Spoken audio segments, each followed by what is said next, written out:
I'm very competitive still, but again, it's within reason just because the way my life is, there's certain things that can't give, namely family. The best lesson I've learned is a happy racer is a fast racer. And I learned that early. If I was sitting in Europe alone and my wife was back home and I was just trying to do everything right for the race, and you're not happy in the end, and the legs follow the head. So I got to do it my way. And that's how I've had the most success in my life to date. I realize I'm in my late 30s now. Gravel is an endurance sport. I can keep going a while, but I also know that it's just different. I'm got a family and I'm competing against these guys who just want to only race, and gravel has an avenue where you can do that right now. So I can't call anyone out and say that they're wrong. Like, if Keegan just wants to race, that's great for him. I mean, when I was 27, I was sitting in a hotel on some mountain in Switzerland trying to make the tour team and eating carrots to make weight, right? I played that game, so I can't fault anyone for it. But I'm still very competitive and I love racing. So, I mean, I'm also not going to just roll over.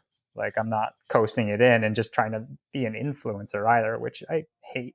I'm an athlete first and foremost. I think I got a couple wins in me still. Just wait. Pete Stetina grew up in a famous cycling family, and he became a highly accomplished professional road racer. He raced the Giro d'Italia 4 times, the Tour de France twice, and the Vuelta a España twice. He was at the absolute pinnacle of the sport, and that is when he started dabbling in gravel racing back in 2019. He was doing it when he was racing 80 days a year in the World Tour at the highest level of pro road racing. And on the side, he was out there winning iconic events like the original recipe Belgian waffle ride in San Diego. That is when Pete pulled the ripcord on what most cyclists would consider a dream career to pursue new frontiers on the dirt full time. Pete is a big character in the grand story of gravel racing, and he has animated the many conversations about the present and future of the sport while nabbing top results. Pete has been interviewed and written about ad infinitum, yet there's much more to his story than what you've heard, read, and seen so far. I caught up with Pete a few days after the first ever United States Gravel National Championship race, which he crashed out of early on. I'm excited to bring this conversation to you, and I can tell you it covers a lot of new ground, like what it's like to be up with young children at 3 a.m. trying to rig up a crib in a Sprinter van the night before one of the most important races of Pete's season. And I hope it gives you a more dimensionalized look at Pete as a human being, parent, and competitor. You can find Pete on Instagram at pstetina. You can find that link in the show notes. Choose the Hard Way is a podcast about how doing hard things is fun and builds stronger humans. This is episode 99. That means the one that comes next is episode 100. So make some noise. If you haven't done this already, now would be a great time to help me help you and help other people find this podcast. To do that, please just hit subscribe and rate the show 5 stars on Apple Podcasts or Spotify, and share this episode with a friend. Go to choosethehardway.com to sign up for the newsletter. You can shoot me a DM at hardwaypod or send an email to choosethehardway@gmail.com to let me know what you dig about this conversation with Pete. I love hearing from you, and I really appreciate everyone who's reached out. Please keep it coming. I crashed out of the Nationals race this weekend, and I had this like high carb bottle in my pocket, and it just splat, and I was just caked in like this, pretty much caked in like honey. It was just like thick layer of sugary crust all over me until I finally got a shower. So yeah, that stuff is gnarly if it doesn't actually get into your stomach. Yeah, if you were a donut, that would have been the optimal coating, but you're a human trying to finish a gravel race. Yeah, I saw after the race you posted about your experience, and then you said you're going to be taking some, did I interpret that you're going to be taking some time off from social media for a minute, or what was going on there? Oh yeah, not just I mean, I was frustrated at the situation. Naturally, it's one of those race situations where, you know, you put a lot of time and effort and money, and to get out there and line up, and it's over before you even get tired, and your stomach is still full from the days before. And it was like a waste in every opportunity. But whenever something like that goes down too, it's there's all these questions and about yeah, I just didn't want to deal with it. It was just like, you know what, this sucks. I just want to sip a beer and relax and get my head around the next one. And it wasn't like I had to like burn off a bunch of steam, but it was like, this is what happened. That's the end of the story. Like, I'll check in when there's something else happening. So leave me alone. And so Pete, when you say there are a lot of questions, gravel cycling is interesting, of course, because most of the coverage of the sport itself is coming directly from athletes like you. I've had Brian Coe on the show from VeloWorthy, who does some coverage. Then there's the Unroad Unlimited Instagram handle. And this isn't exclusively a cycling podcast. So for anyone who doesn't listen, those are just a few of the they're Instagram handles that really have kind of become the main way to follow the sport. So with Gravel Nationals, for example, this weekend, other than the athletes themselves, so you and the other big personalities in the sport, you're all putting out your own content.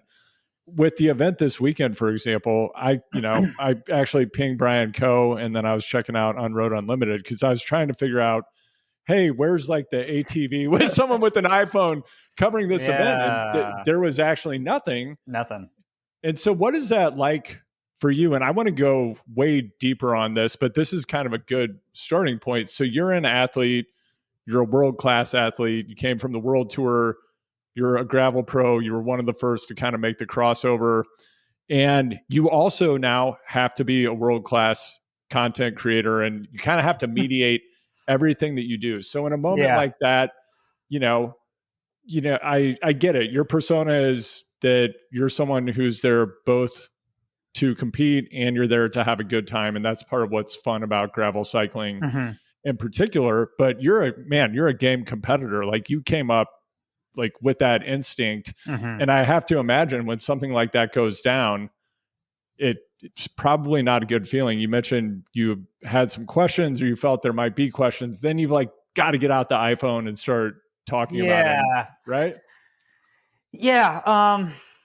Gosh, there's a lot of different discussions just within that one. Let's go, man. Question. But in terms of like the coverage, that's an interesting one in that, cycling is still not, one of the big sports in terms of American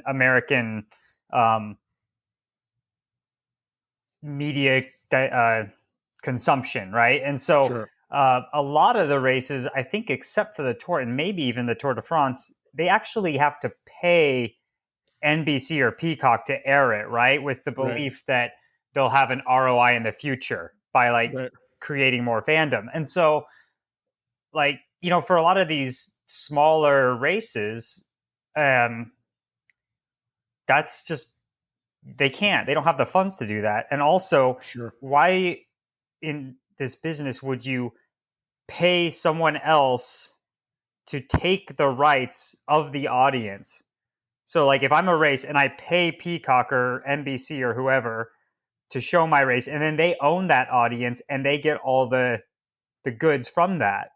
And so a lot of the races have actually just found that if they start doing those Instagram story updates from their page themselves, or in some sort of Instagram live streaming, YouTube live, however they can do it, people are like logging into their channel directly. Like, they own their audience, which is a lot more valuable. So that's kind of the way it's been going. And so most races in general, that's how you can follow a race live, is actually just by the race's Instagram handle. And they usually put it out ahead of time.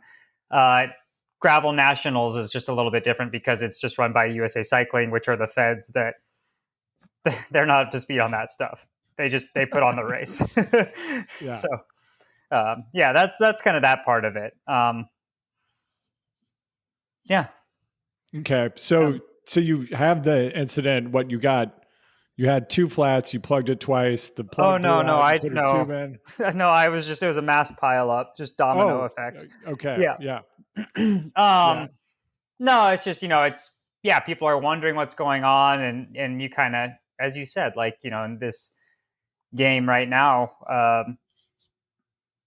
you have to kind of promote yourself and also update on how your journey is going. And that's kind of the point of sport. I mean, sport at the end of the day is advertising and promotion, whether it's for yourself or a company that supports you or whatever it is. That's the bottom line, right? And uh, for people that are interested in how I'm doing and how the Nationals is going, if they just see a DNF by my name, they're going to be like, what, And it was kind of a notable moment of the race, and there was no media around there. So, when I finally got my phone, I just was like, this is what happened. This is why I'm not racing anymore. My bike's blown to smithereens.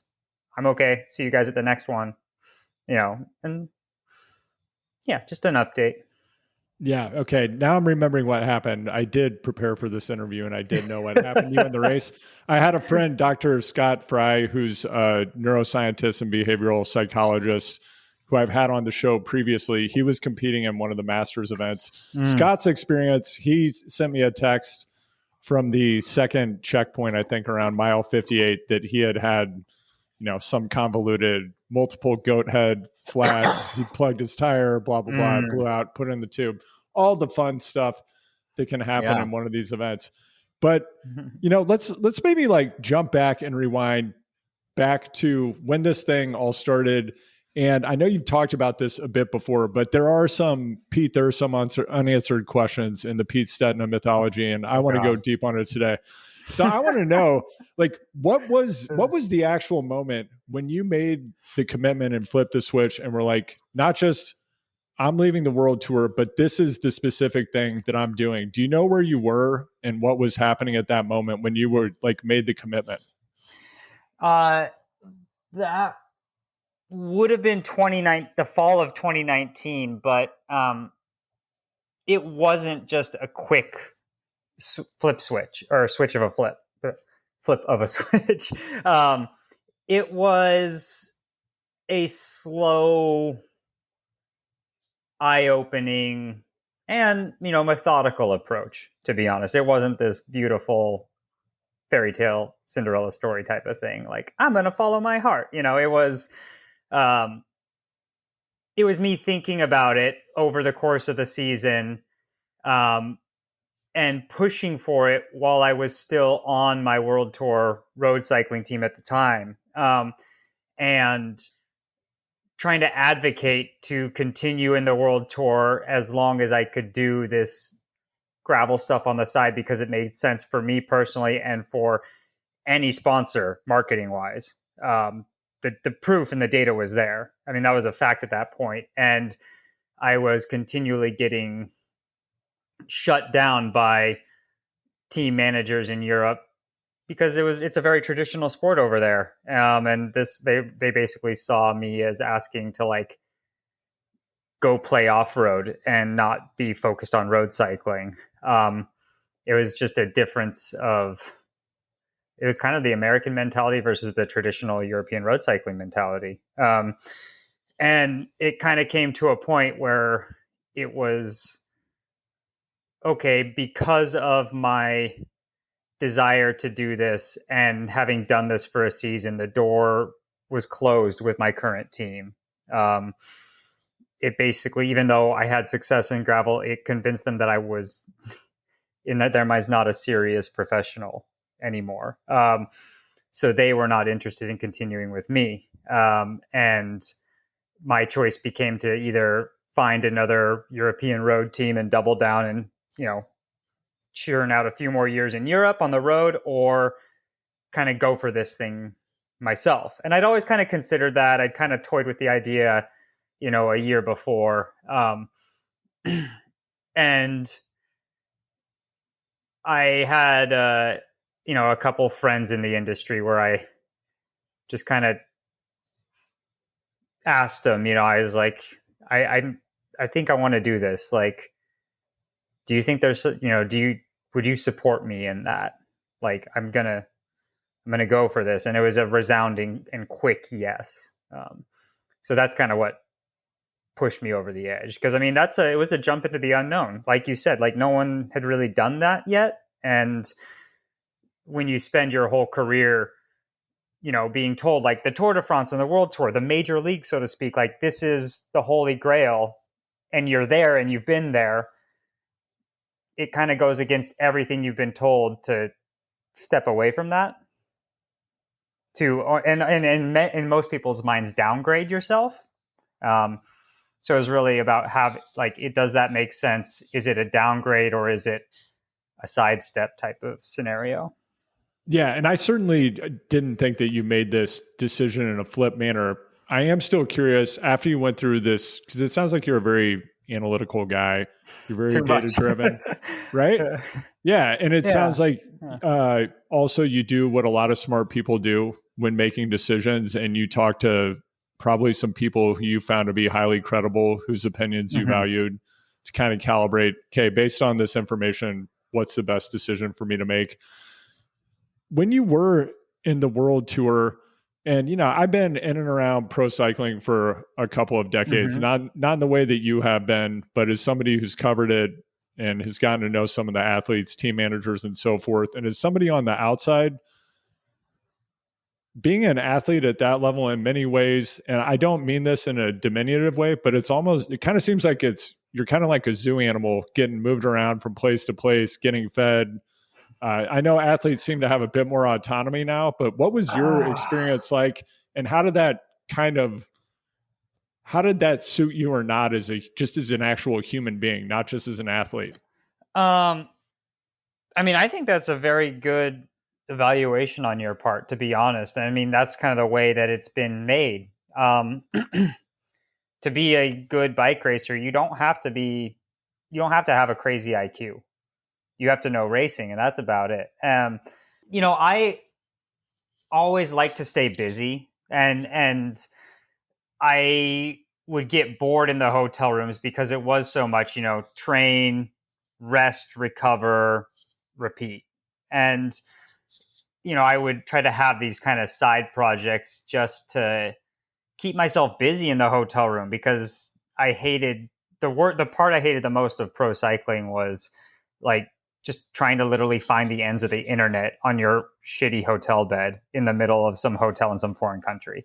And it drove me crazy. And um, the teams are built like that it is just focus on pedaling fast and whatever that entails, and don't do anything else. So the teams and the structures are set up where there's so many handlers for whatever it is, whether it's food or bodily care or PR questions or whatever it is,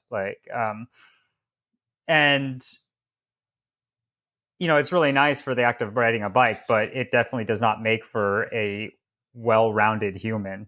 And I think I always kind of understood just inherently kind of the marketing angle of it a bit more, like, oh, the bike company they're saying these things for this because people will react this way. I think I just have a natural knack for that. And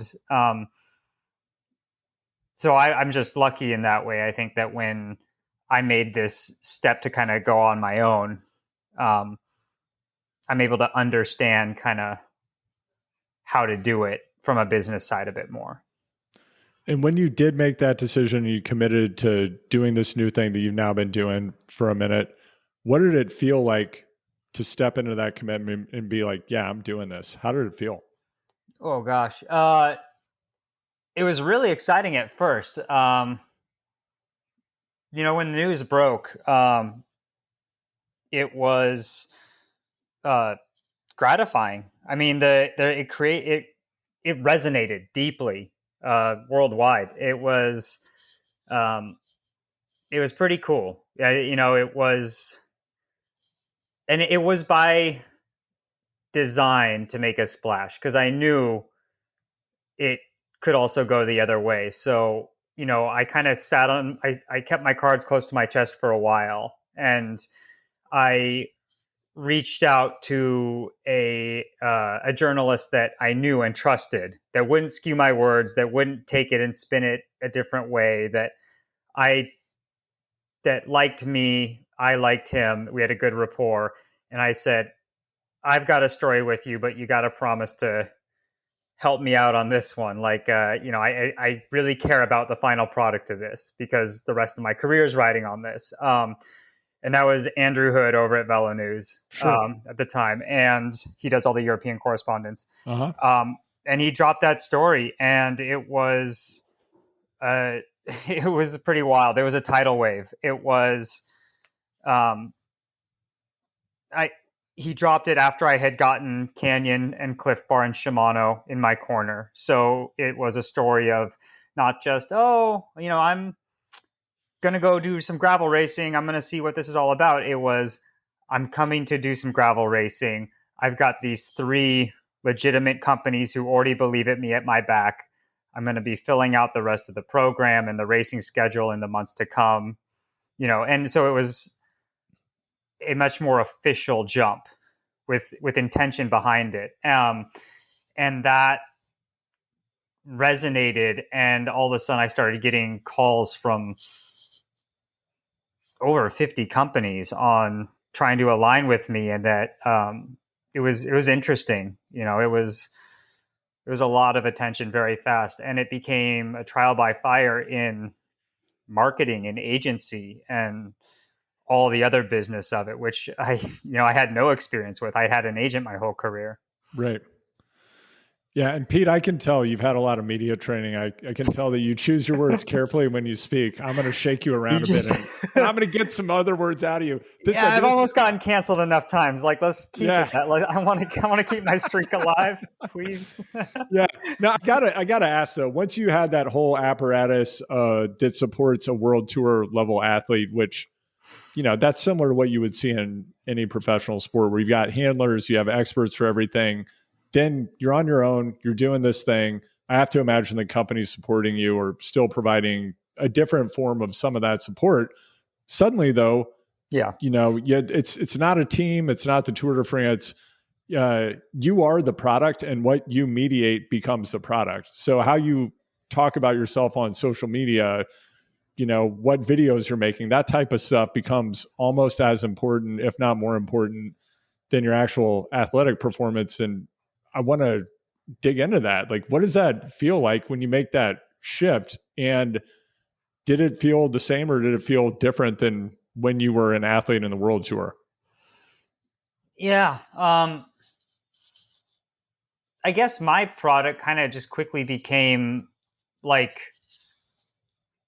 bringing high performance, sharing high performance and being open and no more secrets, really. I mean, because these events are mass participation based, and folks were trying to glean information they can to have their best shot at finishing Unbound or whatever these crazy hard races are. And, in the World Tour, I had gotten fed up with the secrecy, the backstabbing tactics, the,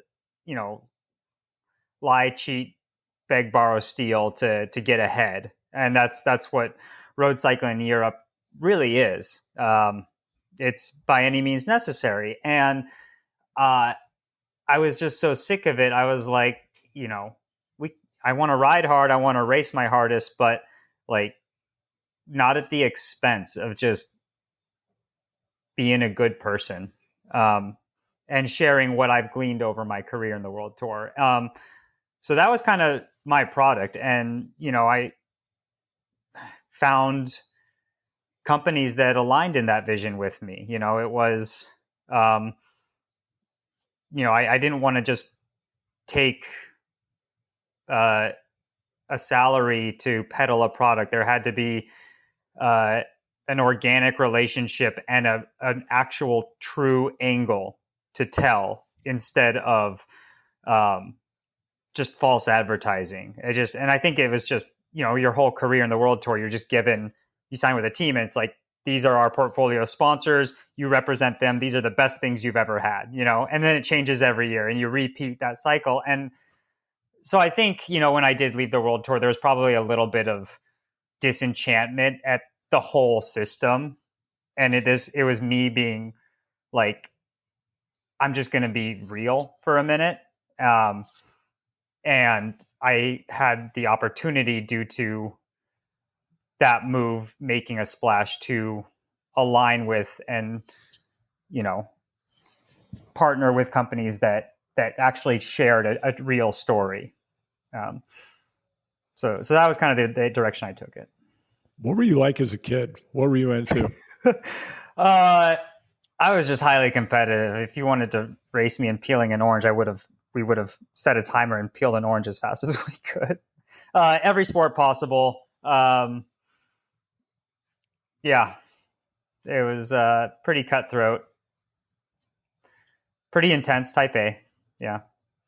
Where do you get that from? No, that was my dad.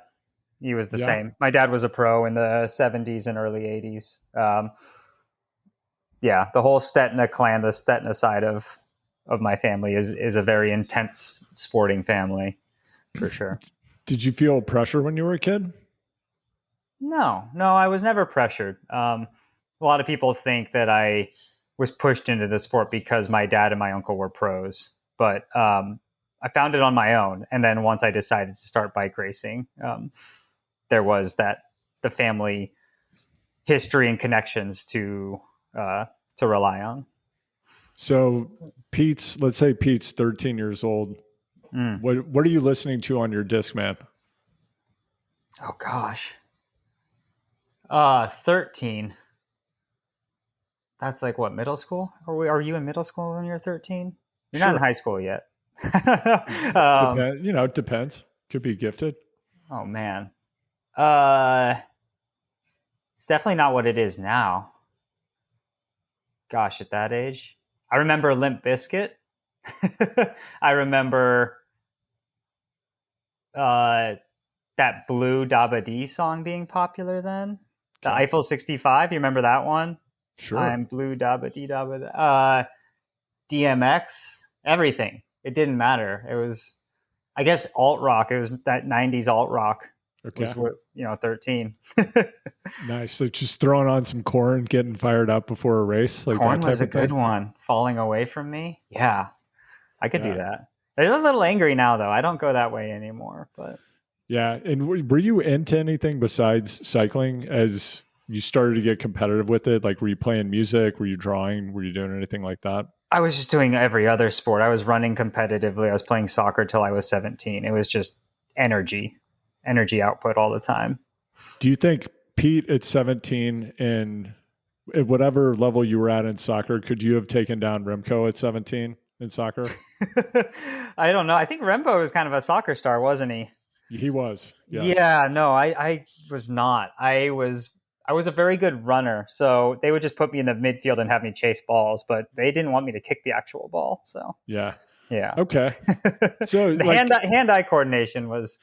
I was good at exercising, not games. Let's put it that way. Yeah. The opposite of Kenny Powers.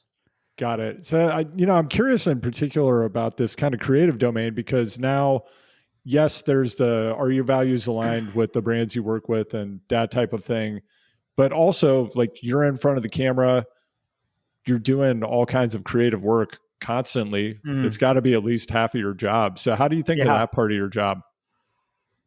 I enjoy it now. I think it's fun. Now, how did it start out? You say you enjoy it now. How did that start out for you? Well, I never didn't enjoy it. I guess it just it was just a learning curve. It's once I kind of went down this way. It was always something you kind of put up with from a sponsor on a road team, and hey, we're doing a video, or there's a film team following this or that. Like, you kind of got used to a camera around you. But it really was, once I started this privateer project, is the term I use for it, is I got, with some of my partners, like, they put a lot of marketing effort behind me too. This was the new flashy thing. And it was just trying to be a sponge and absorb it and understanding. I learned a lot from some very good marketing professionals, especially, I would actually say professionally, maybe it was a very good thing the pandemic happened to my career because, my first gravel year was 2020. I left the world tour at the end of 2019, and I basically came in as like, I'm going to race gravel like at a high level. And then all of a sudden races stopped happening. So I felt a burden to provide some sort of a ROI for those that went out on this branch and supported me. And how was I going to do that? And so I had to get creative really fast. And luckily, a lot of partners in the bike industry was also like, how the hell are we going to make things flashy? How are we going to market? How are we going to use Pete that, we, lined up with? Like, and so I got to learn kind of marketing in the business of cycling a lot more during 2020 had it if it was a real year, or I don't, you know what I mean? Yeah, totally. Is that when you did the White Rim FKT, or when That was that? was, yeah. I quickly fell in love with FKTs, which was not really such a discussion point yet in cycling. It was kind of, someone would talk about it occasionally, but I really kind of made that a big focus. Yeah, and when you did, man, I remember watching that video because you tried it once and like barely missed, right? Yeah, that one hurt. How close were you to getting the FKT the first time you tried it? Yeah, I went out there and I think I missed it by like 16 seconds or something in a 5.5 hour effort. And you don't know, it's all, just GPS based. And you just cross an arbitrary point in the desert, and then it's not until you get service that you upload it and whatever the GPS says. And it was like, that was my big like sporting effort of 2020 without races happening. So I just kind of stewed on it for an hour or two and just decided to do it again. I wasn't gonna. I couldn't go home yet. Unfinished business. I remember when I watched that video because I know a thing or two about GPS technology, Mm-hmm. and I remember thinking that the margin of missing that FKT very well could have been GPS drift. And if you're listening and you're Yeah. not familiar with GPS drift, what happens is sometimes what's supposed to be a specific point in time and space is not picked up by the GPS. And I'm going to call out someone I know, Ed Dorsey. I don't know if you know Ed Dorsey. He's famous. I have the Tam Clam Oh Slam. yeah, of course. Yeah, you know Ed from Yeah, yeah. yeah. So Ed is famous the world over, from Bristol to the Bay Area. Ed has the KOM, which is the fastest time up the Arguello Gate segment, entering the Presidio from Mm-hmm. the Richmond side. And Ed would probably dispute this, but I'm 100% sure it was GPS drift that enabled him to get this. It's like 5 seconds or something. Ed, you can fact check me on this, but that's what I thought when I watched the video was, Yeah. this very well could have been GPS drift that took Pete down, but you handled it very well. You got back out there, right? Oh man, yeah, I did. That's the thing though, is it's if you get lucky and win a race that you probably didn't have a good shot at, it's not like there's an asterisk next to your name saying like, hey, the other favorites crashed out. It's just the bottom line is the result is the result. Yeah. So, you know what? Ed Dorsey is the rightful KOM owner of Arguello Hill Sprint. Got to give it Yeah. to him. Somebody's probably figured I'm out on how to Team get it Ed since there. then. Yeah. All right. Well, I'm going to check in with that after this and do some aftercare. All right. So, Pete, since you've started the project, some other things have changed too. So, you had twins, correct? We do. We have 13-month-old twins. How did that change the project? Oh, yeah. I mean, parenting, you can probably relate. All of a sudden, um, your body is second priority, and and I think that's a hard thing when your job as a professional athlete is your body, and having newborns is really bad for your health. But it's something that we've always wanted, and it was not an easy road for us to get there either. So we're having a damn good time. It's been a challenging road so far, some medical hiccups, but we're we're still in it. So, but yeah, it's forcing me to prioritize quality over quantity even more. And professionally, um, learning how to say no. There's kind of that tactic, especially 2020, 2021, was just yes to everything. Just get myself out there, get what I'm doing out there, not in like a self-righteous way, but really trying to carry a gravel torch, so to speak, like, for my own, hopeful success and the future of the discipline, just like really push it and promote it. And now it's doing great. And at the same time, I can't take on as much. So I need to focus on the things that are the best bang for my buck, races and projects. And at home, what kind of pro athlete dad are you? Are you the, hey, I'm going over to the guest room and I'm going to be sleeping 10 Yeah. hours, just go ahead and take care of it? Or are you participating in doing this? No, I never wanted to be the dad that, came home from training ride and played with the kids for 30 minutes and then went and focused on his other stuff. Keeping your legs up. I want to be an invested parent. It breaks me. My stretching bodily care time is from 9 to 10 if I have any energy left. Once they're asleep and the dishes are done and all that. My wife, I will say, she carries the big burden still and is juggling her own career. So it's a team effort. But no, I want to be a major part in their life, and and we're learning. It is definitely not perfect. I was doing the Sea Otter Classic this year. This is one of the bigger mountain bike races in the U.S., and it's this whole festival around it, and camping at the Laguna Seca Raceway in Monterey, California. Hundreds of thousands of people there, and it's one of the more important mountain bike races now. And so we were like, oh, let's make it the baby's first camping trip. And the thing is, I have this big fancy Sprinter van that I sleep in and I traveled all my races in, and you can't put a crib in there. They still need walls and the fancy mattresses and stuff. And so I was like, okay, let's buy one of those stupid REI 8x8 tents that you can stand up inside, like family camping tent. And so we pitched that, and we have the cribs in there, both cribs, and an air mattress for my wife and I. And I'm looking at this nice fancy van with heat on these cold nights, but we're in the tent together.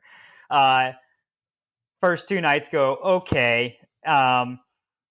The third night, the night before the most important race, I would have to get up early. So, I'm like, okay, I'm going to sleep in the van. So my 4 a.m. alarm for race meal isn't going to wake the family up. I'll actually get one decent night. My wife will be in the tent with the kids. And it just got so cold, and there wasn't my body heat in the tent as well. And I remember hearing them just crying, my son crying at like 2 a.m. in the morning. And I was like, I opened the van door. I'm like, what's going on? And, my wife, trying not to bug me, is like rocking this baby, not sleeping in a tent in the middle of the night. And so I just said, get the hell in here, And so we somehow rigged my son's crib on the van precariously, but stable enough that he's okay. And then we have, it's basically a full mattress in those vans, maybe a twin. We put my daughter in the middle, and my wife and I each had one section the width of our shoulders to lay just like a mummy. So if our daughter would roll into one of us, we would notice, so she wouldn't suffocate herself, and she also wouldn't fall off the bed. And so that was my pre-race sleep. And the race didn't go very well at all. really, I learned that one the hard way. And then everyone got sick afterwards as well. So starting to learn that maybe the family doesn't come to the most important races. We can do the adventure stuff together, but yeah. Perfect. When you woke up, like fully woke up that morning to actually do the race, did you look at your sleep score and your various phases of sleep? I tried playing with that thing. Um, I'm not a fan of it because it's just a number that mind fucks you. Like the reality is the reality, and it doesn't matter if there's a number telling you it's good or bad. You still got to get on with the day. I played with it all during January for a dry January thing to try, to see how I really love craft beer. It's one of my favorite passions besides biking, and they're not the best combination for each other. But so I went dry January, and I had the sleep tracker, and I tried, watching it all. And my biggest takeaways with the whole sleep score thing was um, parenting is way worse for your health than alcohol or any substance. It is really bad for your performance. um, and second of all, even if you have a crappy number, you can still perform really well. You just got to toughen up. Really, I mean, I had some of my best workouts and numbers, and I would be mind fucked being like, oh, I had a yellow or a red night, like maybe I shouldn't push, and then I would just be like, I just got to get it done, and it was like, oh, it was fine. So yeah. Yeah, it's not a great feeling the week of a race or the morning of a race if you have one of those devices and you look at the recovery score. That happened to me. I did You can psych yourself out. Yeah. Yeah, I did Rasputitsa gravel race in Oh yeah, Vermont earlier in the year. I would love to And make it there one year. Heidi's a yeah, great lady. it's a great race. Candidly, I felt super guilty about not being around to help my family that weekend. My wife Mm. was super cool and was like, "Hey, you should totally go do this thing." Mm. I didn't feel good about it. I didn't sleep well the day before. My recovery score was like 18%, and then I got a Mm. bad night of sleep. I accidentally looked at it. I didn't even mean to look at it. It was Yeah. like red, and I was like, "No!" And Yeah. once it's in your head, man, Yeah, and then you're it's suffering a few hours later, and you're like, I shouldn't be suffering because I wouldn't be suffering if it was green or yeah, it's yeah. silly. Oh, Yeah, and it's all the things, right? It's all this glut of information we have at our fingertips, like the step tracker now. Like if you get your 10,000 steps, it doesn't mean you get to go, you know, binge eat ice cream or something. Like that's normal living. Like it's what you should be doing in the first place. And so it's just, I don't know. It's yeah. yeah. It would be awesome if it did mean you could go binge eat ice cream because Right. I actually love doing that. I think that's one of the best parts of life. But I feel you. That's Um, why I exercise really hard half the time is so I can eat. Yeah. Yeah. So you mentioned, so you've gotten much more selective about races. So when you think about what you're going to go spend time out on the road doing now, what are you looking for in those experiences other than there are certain races that I'm sure you have to be at Yeah. that are the lifetime Grand Prix stuff, right? It's this is something I've really struggled on over the last 2 years is because um, gravel is extremely professional now. Like the sport has exploded to the point where there's a major part of it is just high performance pro racing. The whole uh, stories, communal aspect thing is um, it's not mandatory, I guess, which is fine. Like that's great that you don't have to also be a content creator to make a living in this space, but um, the racing has become so performance oriented that and the industry has kind of for the most part almost reverted back to just pedal your bike as hard as you can, we'll take care of the rest. And for me that's why I left the world tour too. I was disillusioned with that. And not to say that that's wrong for anyone who really just does want to compete and that's what they find their value in. But um, I realized for me, I was just getting pulled back into my old pro habits. And if I did that, I should have just stayed on the road in Europe. And so for me, I need to continue to remember why I came here, and that's the balance, right? And that's understanding why gravel boomed in the first place, that magical recipe of a hard day, of actual race still, of the communal extracurricular festivities around it all. And um, so for me, I build my calendar very consciously of a mix, because not every race has that now. Some races, such as the Grand Prix, are performance only. You have to be selfish and think about yourself like a world tour rider, because the other guys that I'm trying to beat are doing that. But if I can find some of the other races where that very mocked term, the spirit of gravel, is alive and well, then I can fill my cup, so to speak, there. And then when I show up to a race where it's just about the result, I can kind of flip that mental switch and be like, all right, it's just business time. And that's how I am able to manage it internally. So for me, it is a blend. Right. So I mean, you described yourself as a kid as somebody, you're sitting at a lunch table, somebody gets out an orange, you're gonna have a race to see who can Yeah. peel the orange the Yeah. fastest.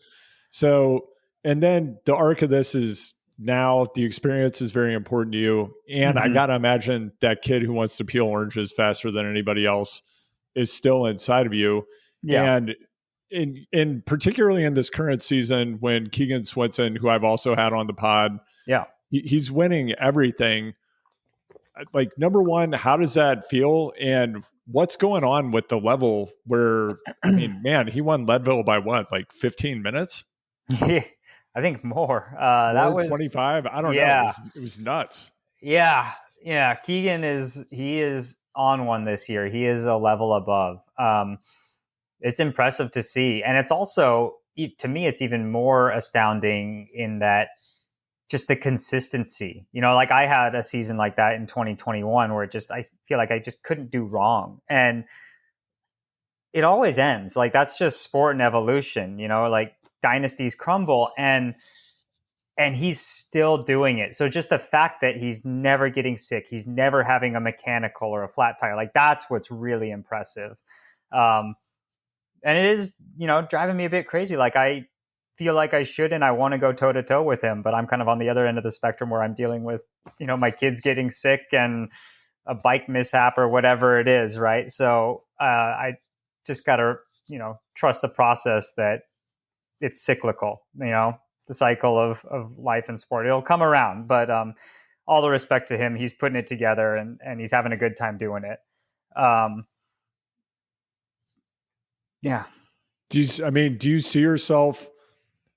Do you want to go back in the direction of I'm going to have a clean sweep in 2024? Is that where Pete's headed? Like, are you going to run the table in 24, man? I'm giving you the chance to call your shot. I'm very competitive still, but again, it's within reason. Just because the way my life is, there's certain things that can't give, namely family. Right. And I the best lesson I've learned is a happy racer is a fast racer. And I learned that early. If I was sitting in Europe alone and my wife was back home and I was just trying to do everything right for the race, and you're not happy in the end, and the legs follow the head. So I got to do it my way, and that's how I've had the most success in my life to date. I still want to race as hard as I can. I realize I'm in my late 30s now, so gravel is an endurance sport. I can keep going a while, but I also know that it's just different. I'm got a family and I'm competing against these guys who just want to only race, and gravel has an avenue where you can do that right now. So I can't call anyone out and say that they're wrong. Like if Keegan just wants to race, that's great for him. I mean, when I was 27, I was sitting in a hotel on some mountain in Switzerland trying to make the tour team and eating carrots to make weight, right? Like I played that game, so I can't fault anyone for it. But I'm still very competitive and I love racing. So, I mean, I'm also not going to just roll over. Like I'm not coasting it in and just trying to be an influencer either, which I hate. I'm an athlete first and foremost. Yeah. I Okay. think I think I got a couple wins in me still. Just wait. Yeah, I think you do too, Pete. We have to go back to this, what you just shared about nibbling on carrots in a hotel. Like what other ludicrous things did you do when you were in the world tour? Uh, Oh, to make weight or whatever. Like, was there a lot of pressure just from a watts per kg oh perspective? yeah. That's just. I mean, and the science has changed so much, right? I feel like if I know now if I knew then what I'm I know I'm following now, you. I'm yeah, following you. Yeah. I'm really good at just tongue twisting myself in this interview. I'm usually not this bad. I'm sorry, but if I knew then what I know now, I feel like I would be a much better rider. But that's experience and that's life. Hindsight's always 2020. So I would definitely do things differently. But yeah, there's so many little tricks and tips and optimization, and it really is a monastic lifestyle, and I think it grates on you eventually. I think a lot of people burn out more from the lifestyle than the racing. Um, there's a lot of prominent Americans who hung it up early due to that. I think so. Yeah. It seems Yeah. like you can get a pretty distorted view of reality and identity from being in that kind of context. And, just looking at Remco Evenepoel at the Vuelta right now, Mm-hmm. and you just going and living on a volcano 6 months out of the year and just coming down from the Yeah. mountain just to show up at these races where the pressure on that guy has to, I mean, it's immense, You particularly can only within do that Belgium, so right? long. I mean, that's the attitude of, cycling is life. And I think that's honorable in some people's minds. And it's a valiant effort, but I think other people see it as like, you just lost the plot. Like there's no balance. And, I'm used to be the former and now I'm the latter kind of in that regard, but that's also what it takes to perform at that level. So yeah, but then and you see when it crumbles, it's like where I hope he has um, support systems in place, so depression and all that doesn't follow. Like the pressure and the self pressure and the dedication is so extreme at that level. That's probably the hardest part. Yeah, and I think particularly as an American fan of the sport, and I do think that this goes for gravel as well as the world tour, all people who follow the sport are saying are these tiny slivers of who these people are as human beings. And then they feel very comfortable making these broad sweeping judgments about what they might actually be like. Mm-hmm. I don't know. I don't know what Remco's actually like as a human being. I've never spent time around him. I've seen him Mm-hmm. race bikes on TV. I've heard him on a couple of podcasts. The same goes for you. I don't know. I don't really know you. Like I've seen your social media. I've followed your racing career, and Yeah. you know, so and I think one aspect of that, particularly with you being out in the van part of the time, people have a lot of perception about, hey, like what is this van life like? We're in, I mean, gosh, we're well into the second decade of the van life thing. In what ways is van life not what people might think it is like? Yeah, it's definitely painted on Instagram and the internet as this like romantic nomadic life. I could never. First of all, it's not a full time thing for me. Like we have a house in Northern California. The van is a work vehicle, but it is a work vehicle that I spend an obscene amount of time in. It's a way to travel with all the gear that you need for all these races and all the replacement gear and everything, and often to these very rural places and driving across rural places on the way to get there. That opens up an avenue for adventure. So, I think for me the best part is having being able to explore along the way. Really, it's I've been able to see the world on a different angle. And by that, I mean, I've kind of been able to, the van allows you to customize travel to your lifestyle. So for me, I can do my training ride, hang out with my family until dinner time. And then once the kids are down for bed, if I have an 8-hour drive ahead of me, I can drive in the dead hours from, post dinner until I'm ready to crash, sleep somewhere on some rural highway, do a spin in some place that I probably would never think of riding, explore some dirt road, um, wake up, bang out a few hours with my coffee if I like, and then get to my destination instead of being beholden to plane and train times or whatever it is. It's flying just sucks. You're on someone else's time schedule. You have to get to the airport early and check in this amount early, and you just kind of lose a whole day. With the van, you can kind of do the travel during the in-betweens, which is what I really like. The unglamorous things is just like all the other issues of, namely, just pooping. I mean, you always got to find a toilet. We're getting real. Yeah. The in van toilet systems are still not even the fanciest RVs. Like, it's just not, is not good. Like, so yeah, invest in a good poop scoop. I would say that. What else? I don't know. I really do enjoy it though, but just for, a couple weeks at a time. Yeah. Sage advice. So as you think about, what's ahead and what you haven't done yet that you want to achieve in this part of your career, and then maybe you want to go, where do you want to go next? Like, what's on your mind? What are the next couple of years going to look like for Pete?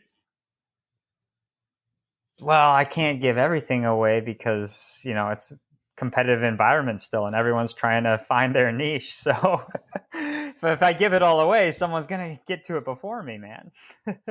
I have thought about the future. I still love racing. I want to do it for a little bit more. Professionally, there's definitely some races that I have yet to knock off, and Unbound is one of them. That's the biggest gravel race in the world. And I've been second and third and seventh there and something. So, I feel like there's a few things missing. And there's a couple other races like that, but those are, they're internally driven, which is nice. I understand that my career isn't really going to change if I win an Unbound at this point. I've kind of established myself in this gravel space. I have nice long-term deals with some partners and, future ideas within that. And, that's not going to, I don't have like a gravel race that's a make or break for me anymore. And I don't say that in that, like, I'm relaxed and taking my foot off the gas. It's just, I'm trying, as you said, be logical and think about it and realize the situation. There isn't that industry pressure anymore, but there's the internal desire that's, maybe it's just getting something more for myself and out of myself. And as the future and the sport changes and I get older, I do think it's just going to continue to get faster. I'm going to start to get older and older. So, maybe I start to pivot to another angle within this. And I don't know where that is. Maybe that's more long endurance. Maybe it is more content, although I still like the balance of both of those. Maybe more FKTs.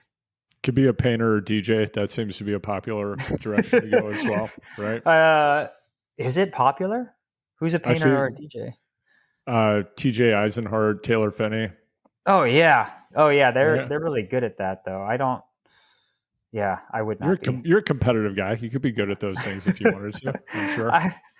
I think like being competitive and a painter are like the antithesis of each other. I think they competitions? Is there speed painting? I think that a lot of artists are highly competitive. Yeah, speed painter. Definitely. So Pete, you have to live this kind of super public life. It's part of your job. Mm-hmm. What do you think people misunderstand about who you are? I don't know what people misunderstand. I try to be very real and open, but obviously you don't share everything. Instagram is a filter, and everyone needs to always remember that. You share what you want. Um, and I realize that I think humility is an important part of humanity. So sometimes I will share personal things, but also at the same time, it's kind of funny that in the world we live in, the saying that no bikes, no likes is very true as well. Put a picture of your bike on a Vista and you're going to get a lot more than talking about your twins, man. Which is sad. It makes me sad with, pop culture, but at the same time, that's the reality. Instagram isn't a pastime for me. It's a business. It's part of my job. And in that regard, it starts to lose some of its allure sometimes. But I see. but I can enjoy it too sometimes. But yeah, I don't know what people think. I think we live in this world where it's just, 20-second clips. You're scrolling fast and you want to get like the quick note and then move on. So, I think the people who really do care about me, who are truly interested, will, read through and see things that I put out and have a picture of me. And then there's also a lot of people who, read a story about the feed zone situation last year. There was this race and there was a feed zone thing, and some guys raced differently than was the norm.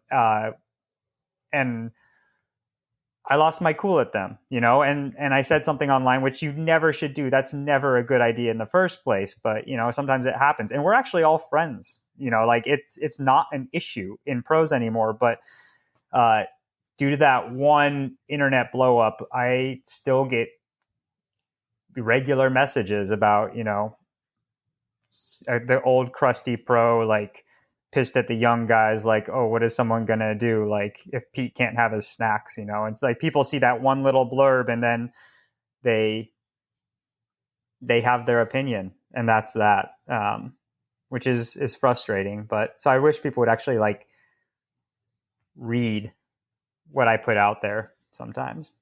So it's the case that amongst you all, the group of kind of elite competitors at the pro level, Mm-hmm. in gravel at Lifetime Grand Prix, BWR, these other events, there's still some camaraderie. You all are friendly. Yeah. You're not friends with everyone, but we all get along. I mean, there's a big mutual respect there. I mean, I can't say I have any enemies. So yeah, I mean, Keegan and I were good. We text regularly. Payson's the same. Curious to see what they're up to and vice versa. But, there's also competition there. You're also kind of seeing like, oh, what are they up to? But that's also really cool what they're up to. So, yeah. And then definitely. some of the guys I'm actually very, very close with, like Keel Reinen and Alex Howes and Boswell. So, right. What do you think about Wout and MVDP racing gravel worlds this year?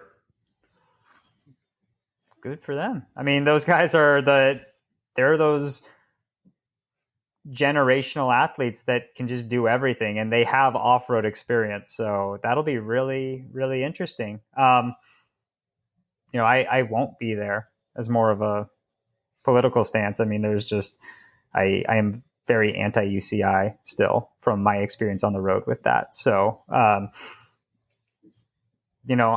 it'll be a great show, and I'll be watching it out of interest. But yeah, I mean, I hope that they want to go and their teams just aren't telling them to go. Yeah, I have no idea. know? I don't have any inside track on either of those guys. Yeah. I get the feeling Matthew Vanderpool, because he didn't win the mountain bike world championship, probably, Mm-hmm.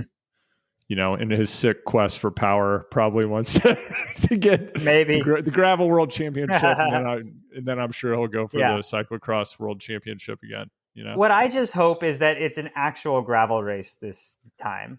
Last year it was a glorified road race. They basically just created a Strada Bianchi, which is a road race with dirt sectors. And it was almost like a marketing gimmick to have like some really famous road racers there and put them off road a little bit. And so I'm like, I've been championing and pushing this discipline, and it is its own discipline now.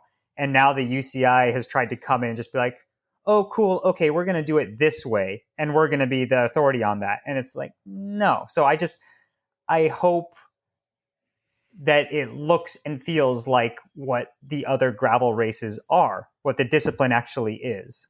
And last year it wasn't that. So, and they haven't even announced the course. They've had organizer changes. They don't even know how long it's going to be, what town specifically it's going to be in, or any of that yet. And we're less than a month out. So I'm still pessimistic on the whole organization of the whole thing. Because it would be a very different story and I would love it if Wout or Matthew came to Unbound. But that's a whole different game of, this is what gravel racing is right now. Like, you have to protect your bike, deal with tire plugs, aid stations, fixing your bike outside of the aid stations yourself, and all this other stuff. Rationing food instead of having a team car buffet behind you, or a short circuit where there's bottle hand ups every half an hour. It's I want a gravel world championship to be a gravel race, not a road race off road, if that makes sense. Yeah, it completely makes sense. I've talked about this a bit on this podcast and on Beyond the Peloton, which is a pro cycling analysis podcast. I co-host with Spencer Martin. And I mean, to me, kind of the trajectory of gravel, it really feels like it's directly paralleling what I saw happen. I got into mountain biking in the late 80s and then, followed the whole boom with Norba getting big. Then there was the UCI World Championship. Yep.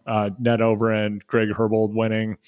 And I think what we saw at that time is America pretty much invented the sport. We had really cool backcountry courses that were point-to-point gigantic loops. Then the Euros came over.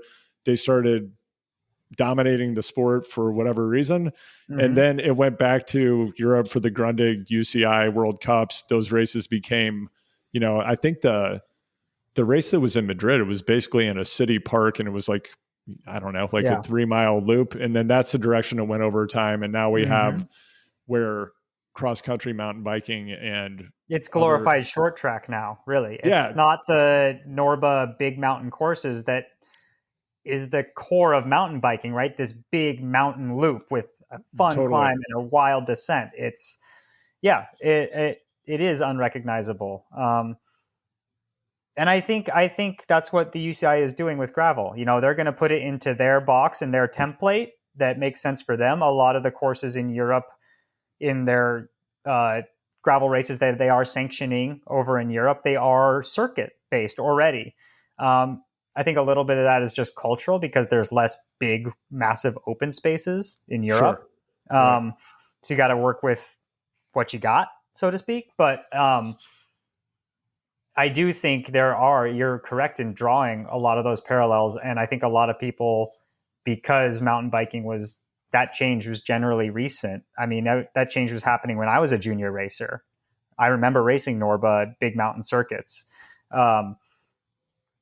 I think a lot of people, at least stateside, are protecting it, and the races that are really flourishing still are done in the way that it's boomed in the first place. I also think that's part of what's, whether people love it or hate it, part of what I really like about the Lifetime Grand Prix and also what's happening with the BWR series, it's just creating a center of gravity that's drawing so many new participants into the sport. And then at the professional level, I think it's creating something really intriguing. And as we were kind of talking about at the beginning of this conversation, while the entertainment product, which at this point is primarily just little clips from an iPhone on Instagram stories, it's not on GCN. But I tell you what, I really look forward to watching that series of Instagram stories during the race or at the end of the day. Yeah. It's awesome. I love that these races are happening here and that it's cultivating this really interesting kind of hybrid pro cyclist athlete, right? It's cool. I love it. Yeah, it's really interesting, especially with the Grand Prix just being an off-road series. It's not gravel or mountain bike or anything. It's just off-road racing. You got to kind of do everything. And it's cool that there's good riders from international stages coming here. They're coming to us because this is the place it's going down. And that's really fun right now. Yeah, absolutely. Well, Pete, thanks so much for taking time to do this today. I wanted to jump back to, you mentioned something about how your Instagram audience bikes get likes. I've got to connect you with my friend Blake Kazemeier. He's been on the show a few times. We did the Unbound 100. I guess we did it twice. We got second and third both times we did it. This is nice. back before like Sagan. It doesn't matter. As I said, there's no asterisk saying pre-Sagan. Yeah. Like you got second and third at Unbound, man. It was cool. I wish I had won, of course, because I also am. I'm quite competitive myself. Okay. But nonetheless, Blake has exploded as a dadfluencer. So he actually his dad life. I mean, this guy, I tell you, we got to get him back on here. Maybe we'll do something. Maybe we'll do an episode with a couple of people, some dads. He can get me some tips. Oh yeah, I mean, he went in like 18 months. He went from maybe 1,000 Instagram followers. I think he's at like 160,000 now, and he's getting 20,000 likes on his little short stories he's doing about dad life, and he's doing awesome. So if you want to learn more about that dadfluencer game, I can connect you to Blake today. He's a great guy. Okay. Yeah. Thanks. Yeah. Awesome. Well, thanks so much for being here, Pete, and good luck with the kids and getting a good night of sleep and keeping that van running, because we all know the oil change is quite expensive in a Sprinter van. Oh God. Yeah. Yeah. Thanks. I appreciate that. Thanks for the chat. I enjoyed it. Please help more people find Choose the Hard Way. To do that, just hit subscribe and rate the show 5 stars on Apple Podcasts or Spotify, and share this episode with a friend. Go to choosethehardway.com to sign up for the newsletter, and if there's someone you think would make a great guest, DM me at HardwayPod. Choose the Hard Way is a Big Truck production. Anthony Palmer at Palm Tree Podco is the producer and editor, and Emily Miles is head of digital and marketing. Hecla Projects founder Jeffrey Nebellini is the world-renowned designer behind our striking brand identity and the distinctive Choose the Hard Way logo. The content for this show is created by me, Andrew Vance.